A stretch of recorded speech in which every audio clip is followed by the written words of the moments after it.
வணக்கம் ஆகாஷ்வாணி.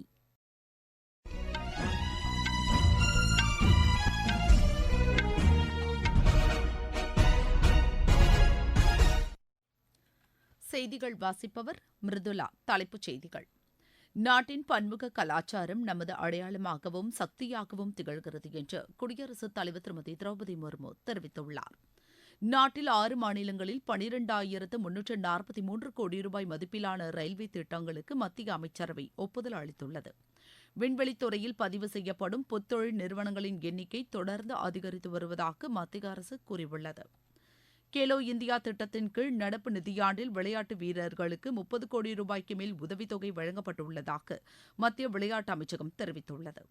தமிழகம், கர்நாடக அணிகளுக்கு இடையேயான ரஞ்சி கோப்பை கிரிக்கெட் போட்டி இன்று சென்னையில் தொடங்குகிறது. இனி விரிவான செய்திகள்.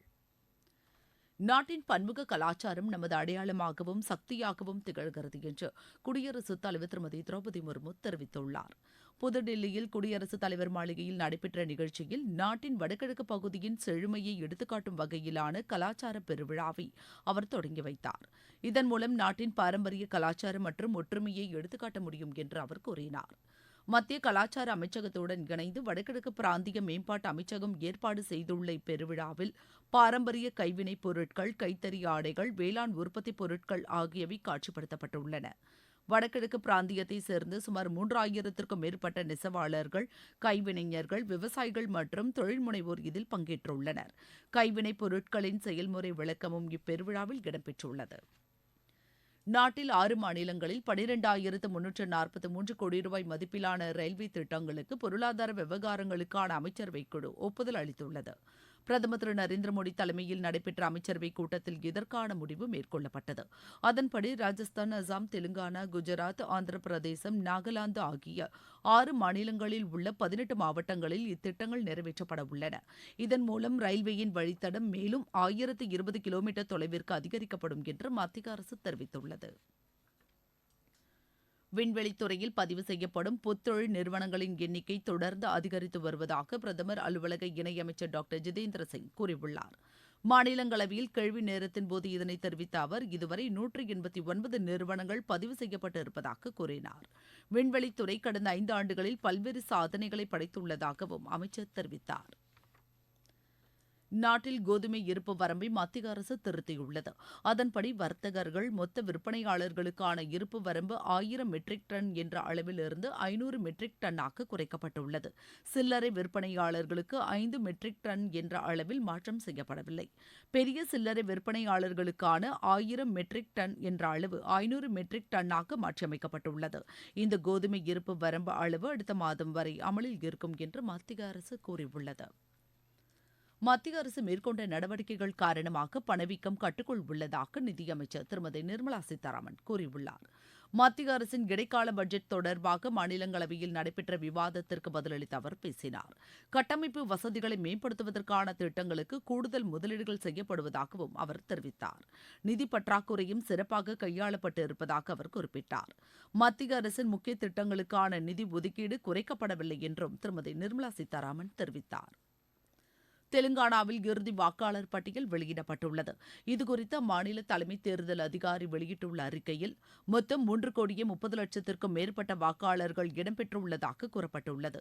இவர்களில் 1,65,00,000 பேர் பெண் வாக்காளர்கள் என்றும் 1,64,00,000 பேர் ஆண் வாக்காளர்கள் என்றும் தெரிவிக்கப்பட்டுள்ளது. 4,54,000 பேர் 80 வயதிற்கு மேற்பட்டவர்கள் என்றும் 5,28,000 பேர் மாற்றுத்திறனாளிகள் என்றும் அந்த அறிக்கையில் குறிப்பிடப்பட்டுள்ளது. மிசோரம் மாநிலத்தில் இறுதி வாக்காளர் பட்டியலை அம்மாநில தேர்தல் ஆணையம் வெளியிட்டுள்ளது. மொத்தம் 8,56,000 வாக்காளர்கள் இடம்பெற்றுள்ளனர். இதில் 4,14,000 பேர் ஆண் வாக்காளர்கள் என்றும் 4,41,000 பேர் பெண் வாக்காளர்கள் என்றும் தெரிவிக்கப்பட்டுள்ளது. மிசோரம் மாநிலத்தில் உள்ள 40 சட்டப்பேரவை தொகுதிகளில் 11 மாவட்டங்களில் இந்த வாக்காளர்கள் இடம்பெற்றுள்ளதாக அம்மாநில தேர்தல் ஆணையம் தெரிவித்துள்ளது. நீங்கள் கேட்டுக்கொண்டிருப்பது ஆகாஷ்வாணியின் செய்தி அறிக்கை. நேயர்களே, எங்களது மாநில மற்றும் ஆகாஷவாணி செய்தி அறிக்கைகள் ஒலி வடிவில் வாட்ஸ்அப்பிலும் வழங்கப்படுகிறது. இதை தவிர முக்கிய செய்திகள் அனைத்துமே ஒருவரி செய்திகளாக உங்கள் கைபேசிக்கு வந்து சேரும். இந்த வசதியை பெற விரும்புவோர் 94404567 என்ற எண்ணிற்கு தங்களது விருப்பத்தை பதிவு செய்ய வேண்டும். வாட்ஸ்அப் குழுவில் இணையுங்கள். எங்களது இந்த சேவையை பயன்படுத்திக் கொள்ளுங்கள். நீர் மாசு தடுப்பு மற்றும் கட்டுப்பாட்டு திருத்த மசோதா நாடாளுமன்றத்தில் நிறைவேறியது. இம்மசோதா குறித்த விவாதம் மக்களவையில் நேற்று நடைபெற்றது. 1974ஆம் ஆண்டு கொண்டுவரப்பட்ட இது தொடர்பான சட்டத்தில் திருத்தம் மேற்கொள்ளப்பட்டுள்ளது. அதன்படி சட்ட விதிகளை மீறி நீர்நிலைகளில் கழிவுகளை விடுவோருக்கு 10,000 ரூபாய் முதல் 15 லட்சம் ரூபாய் வரை அபராதம் விதிக்க இச்சட்டத்தில் வகை செய்யப்பட்டுள்ளது. முதற்கட்டமாக இமாச்சல பிரதேசம், ராஜஸ்தான் மற்றும் யூனியன் பிரதேசங்களில் இச்சட்டம் அமல்படுத்தப்படும் என்று அறிவிக்கப்பட்டுள்ளது. இச்சட்டத்தின்படி மாநில மாசு கட்டுப்பாட்டு வாரிய தலைவரை மாநில அரசு நியமிக்கலாம் என்று கூறப்பட்டுள்ளது. முன்னதாக இம்மசோதா மாநிலங்களவையில் நிறைவேறியது.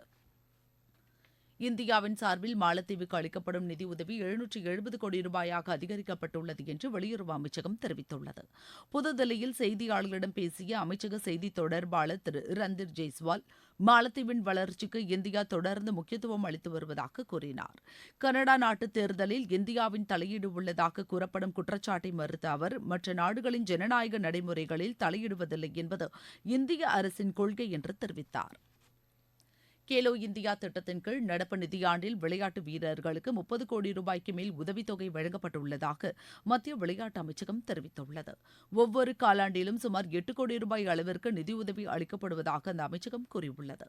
ஒவ்வொரு விளையாட்டு வீரருக்கும் ஆண்டுக்கு 1,20,000 ரூபாய் உதவித்தொகை வழங்கப்படுவதோடு பயிற்சி மற்றும் போட்டிகளில் பங்கேற்க 5 லட்சம் ரூபாய் செலவிடப்படுவதாக விளையாட்டு அமைச்சகம் தெரிவித்துள்ளது. கேலோ இந்தியா பல்கலைக்கழக விளையாட்டுப் போட்டிக்கான இலச்சினை, பாடல், உடை ஆகியவற்றை அசாம் முதலமைச்சர் திரு ஹிமந்த பிஸ்வா சர்மா நேற்று அறிமுகம் செய்து வைத்தார். கவுஹாத்தியில் நடைபெற்ற இந்நிகழ்ச்சியில் பேசிய அவர், தேசிய விளையாட்டு மற்றும் சார்க் விளையாட்டுப் போட்டிகளை அசாம் மாநிலம் வெற்றிகரமாக நடத்தியுள்ளதாக குறிப்பிட்டார். தற்போது நடைபெறவுள்ள பல்கலைக்கழக விளையாட்டுப் போட்டிகளுக்கு தேவையான வசதிகள் ஏற்படுத்தி தரப்படும் என்றும் அவர் உறுதியளித்தார். இம்மாதம் 19ஆம் தேதி தொடங்கி 29ஆம் தேதி வரை 20 பிரிவுகளில் போட்டிகள் நடைபெறவுள்ளன. 7 நகரங்களில் நடைபெறவுள்ள கேலோ இந்தியா பல்கலைக்கழக விளையாட்டுப் போட்டியில் 200க்கும் மேற்பட்ட பல்கலைக்கழகங்களைச் சேர்ந்த 4,500க்கும் அதிகமான விளையாட்டு வீரர்கள் பங்கேற்பார்கள் என்று எதிர்பார்க்கப்படுகிறது. தமிழகம், கர்நாடக அணிகளுக்கு இடையேயான ரஞ்சிக் கோப்பை கிரிக்கெட் போட்டி இன்று தொடங்குகிறது. சென்னையில் இப்போட்டி நடைபெறவுள்ளது. புரோ லீக் மகளிர் ஹாக்கி போட்டியில் இந்தியா இன்று அமெரிக்காவை எதிர்கொள்கிறது. புவனேஸ்வரில் நடைபெறவுள்ள இப்போட்டி இரவு மணி 7:30க்கு தொடங்குகிறது. 19 வயதிற்குட்பட்டோருக்கான தெற்காசிய மகளிர் கால்பந்து சாம்பியன் போட்டியில் இந்தியாவும் பங்களாதேஷும் கூட்டாக வெற்றி பெற்றதாக அறிவிக்கப்பட்டுள்ளது. டாக்காவில் நேற்று நடைபெற்ற இறுதி ஆட்டத்தில் நிர்ணயிக்கப்பட்ட நேரத்தில் இரு அணிகளும் தலா ஒரு கோல் போட்டு சமநிலையில் இருந்தன. இதையடுத்து பெனால்டி அறிமுகப்படுத்தப்பட்டது. இதிலும் இரு அணிகளும் சமநிலையில் இருந்ததை அடுத்து டாஸ் மூலம் இந்தியா வெற்றி பெற்றதாக அறிவிக்கப்பட்டது. இதற்கு பங்களாதேஷ் அணியினர் கடும் எதிர்ப்பு தெரிவித்தனர். இதனையடுத்து இப்போட்டியில் இரு அணிகளும் கூட்டாக வெற்றி பெற்றதாக அறிவிக்கப்பட்டது. சென்னையில் நடைபெற்று வரும் சர்வதேச சேலஞ்சர் டென்னிஸ் போட்டியில் இந்தியாவின் ரித்விக் போலிப்பள்ளி, கலியந்தா புனச்சாய் இணை அரையிறுதி சுற்றுக்கு முன்னேறியுள்ளது. ஆடவர் இரட்டையர் பிரிவு காலிறுதி ஆட்டத்தில் இந்த இணை 5-7, 6-1, 10-7 என்ற செட் கணக்கில் மற்றொரு இந்திய இணையான சோமனி சுரேஷ்குமார் இணையை வென்றது. மற்றொரு காலிறுதிப் போட்டியில் இந்தியாவின் சாகேத் மைனேனி, ராம்குமார் ராமநாதன் இணை 4-6, 6-4, 10-6 என்ற செட் கணக்கில் பிரான்சின் டாட் ஆடட் பிளான்செட் இணையை வென்று அரையிறுதிப் போட்டிக்கு முன்னேறியது. இன்று நடைபெறவுள்ள ஆடவர் ஒற்றையர் காலிறுதிப் போட்டிகளில் இந்தியாவின் சுமித் நாகல் செக்கோஸ்லோவேக்கியாவின் டொமினிக் பாலனையும், சசிகுமார் முகுந்த் செக்கோஸ்லோவேக்கியாவின் டாலிபர் ஸ்விர்சினாவையும் எதிர்கொள்கின்றனர். மீண்டும் தலைப்புச் செய்திகள். நாட்டின் பன்முக கலாச்சாரம் நமது அடையாளமாகவும் சக்தியாகவும் திகழ்கிறது என்று குடியரசுத் தலைவர் திருமதி திரௌபதி முர்மு தெரிவித்துள்ளார். நாட்டில் 6 மாநிலங்களில் 12,343 கோடி ரூபாய் மதிப்பிலான ரயில்வே திட்டங்களுக்கு மத்திய அமைச்சரவை ஒப்புதல் அளித்துள்ளது. விண்வெளித்துறையில் பதிவு செய்யப்படும் புத்தொழில் நிறுவனங்களின் எண்ணிக்கை தொடர்ந்து அதிகரித்து வருவதாக மத்திய அரசு கூறியுள்ளது. கேலோ இந்தியா திட்டத்தின் கீழ் நடப்பு நிதியாண்டில் விளையாட்டு வீரர்களுக்கு 30 கோடி ரூபாய்க்கு மேல் உதவித்தொகை வழங்கப்பட்டுள்ளதாக மத்திய விளையாட்டு அமைச்சகம் தெரிவித்துள்ளது. தமிழகம், கர்நாடக அணிகளுக்கு இடையேயான ரஞ்சிக் கோப்பை கிரிக்கெட் போட்டி இன்று சென்னையில் தொடங்குகிறது. இத்துடன் இந்த செய்தி அறிக்கை நிறைவு பெற்றது.